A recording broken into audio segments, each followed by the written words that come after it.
Welcome to the next installment of Know Your O's with Dan Connolly here on BaltimoreBaseball.com. And my guest today is rookie pitcher Dylan Bundy. It's hard to call him a rookie because I think we first met him in 2011, first covered him in 2012. But then there was 3 years of injury that he had to deal with. And we'll probably start with that, Dylan. You were a lot of people do know your story. You were the top pick, 4th overall in 2011. Out of high school, thought to be one of the best high school pitchers to come out in the last 10 or 15 years. Proved that through the minors and then, into making your debut in September of 2012. And then injuries hit you. First the Tommy John surgery, and then you had a calcium buildup in your right shoulder. But now you're healthy, and now you're back in the majors. And this has been a pretty special time for you. So kind of put it into words for us on what it's been like going through all of that and finally being here and being able to pitch in the majors. Well, it's been tough at first, going through Tommy John, but luckily I was able to go through it with my brother, and we were able to rehab in Florida together. So that made the time go a little bit quicker. But then I thought I was free and clear from the elbow pain, and then I got the calcification in my shoulder, and nobody really knew what it was or how to treat it or how to fix it or anything. So that was a hard time as well. And then meanwhile, my brother's going through this, and then he has to have knee surgery on his ACL. So me and him both have had it tough. I think he's actually had it harder than I have. So shout out to him for coming back through all that too. He's pitching great in AA right now. But it's been good. I've gotten over the injuries so far, and arm feels great this year, and I'm looking forward to the rest of the year. I was going to ask you about Bobby, but I'm glad you brought it up. You had a pretty interesting, kind of growing up in Oklahoma. Your dad was very, very integral. Your parents were very integral in putting things together for you and Bobby. And you were a baseball player from the beginning, and he's about 3 years older than you? Yeah. So tell us a little bit about that, what your dad did to kind of try to get you and Bobby, kind of loving the game of baseball. Well, we started when we were 4 or 5 years old playing t-ball and stuff. And then when we got around 7 or 8 years old, or I was 6 or 7, and my dad decided to build a mound. He had a tractor and 15 acres. So he decided to build a mound out of, pond dirt we had in the backyard, and then he built a batting cage for me and my brother, and the next thing you know, he built a full-on baseball field in the pasture. We had a bunch of black eyes and busted lips for ground balls out there, but he made all that stuff for us, and I appreciate it. Me and my brother both do, and he kind of taught us everything, from day one. He read a lot of books, he watched a lot of video, watched a lot of baseball. He loved Nolan Ryan, Roger Clemens, guys like that, power arms. And he kind of just taught by what he saw and read, and that's how he taught me and my brother how to play the game of baseball and how to go about it the right way. What was the relationship with you and Bobby like? Because he is a couple years older than you, so there obviously had to be some competition. And I know you fairly well, and I know just how competitive of a person you are in pretty much everything you do. So what was that relationship like? That's good. When we were in middle school and high school, of course, we were fighting all the time, and typical brothers, and he would always win. I'll give it up. He'll give it to him. He always won. But ever since I'd say my junior or senior year of high school, and Bobby was already in pro ball, we really connected really well, and he taught me a whole lot of stuff about the pro life while I'm still in high school. And of course, I'm going through my senior year, looking forward to getting drafted and joining him. I didn't know what team I'd get drafted by, but fortunately enough, I got drafted by Baltimore. And now we've been playing together for 4 or 5 years in the same organization, and relationship's good. I've been down to Bowie to see him pitch this year, and he's been up here to see me. What would it be like to have him with you in the major leagues? I know that's something you've always dreamt about. What would that be like for you? I can't even put it into words, really. But now that I'm starting and Bobby's relieving in Bowie and he's pitching really well, you never know when he could get called up.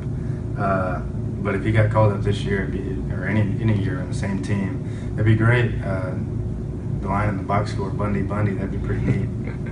Now you're wearing a Yee Yee t-shirt here, and on the back of it, people can't see, it says Bullpen. You made these t-shirts. Explain the t-shirts and explain what it was like being in the bullpen for a while there. So I'm from Oklahoma, and I like country music, and I just started playing this song in the clubhouse one day. I think we were in Kansas City when it first started, and I just played this country song, and the guy says Yee Yee a lot in it, and next thing you know, the whole bullpen, Darren O'Day and Zach Britton, started saying Yee Yee all the time, and it kind of just stuck. So like a month or two later, I got, I think, like 12 or 13 shirts made up, and gave them out to the bullpen guys, and I think they really liked it. Now you kind of have a quiet wit about you. I've gotten to know you a little bit over the years, and people think you might be quiet, but once you get to know you a little bit, there's definitely a little bit of an edge and some fun to you. And you picked up a lot of little things over the last couple of years that just kind of intrigue you or interest you.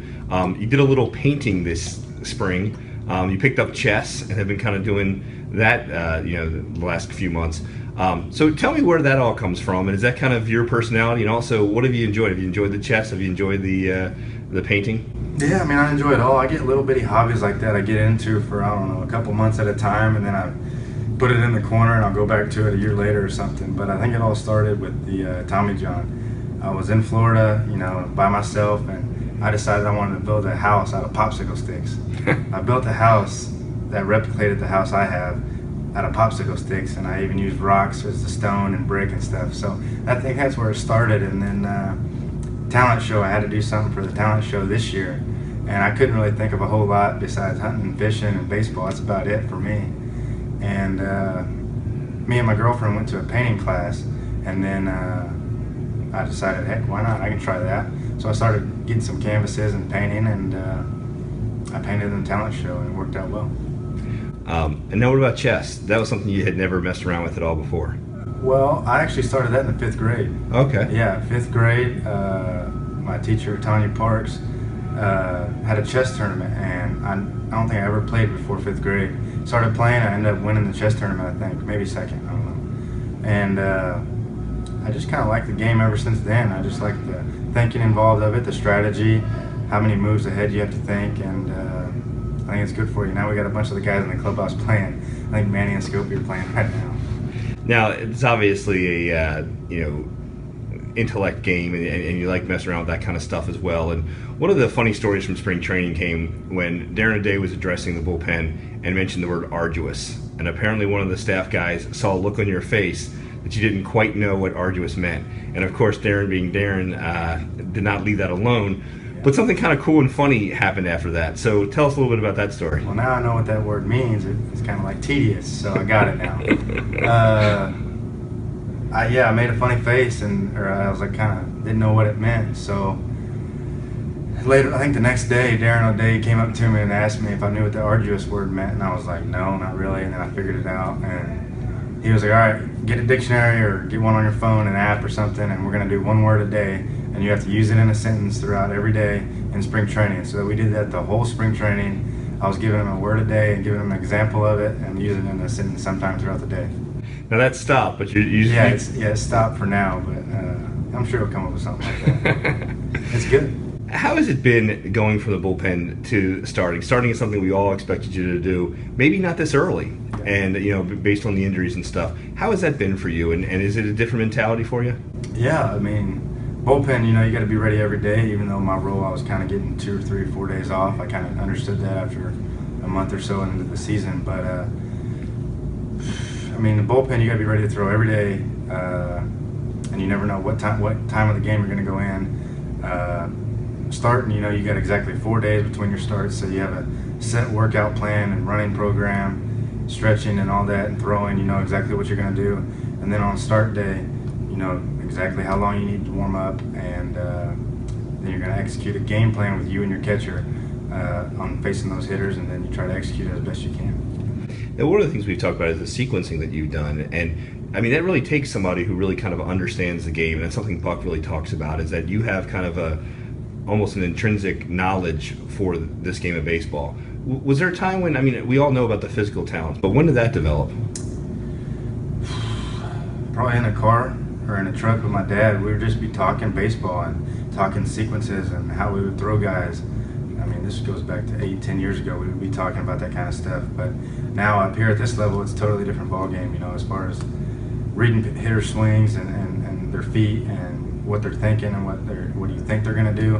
And in the dugout, I'm just watching the game and trying to learn, even from Tilly, Gaz, Yo, and even Wade now today. And I'll just watch them and then watch the swings on those guys and kind of what I would do if I was pitching in this certain situation, on what I would do.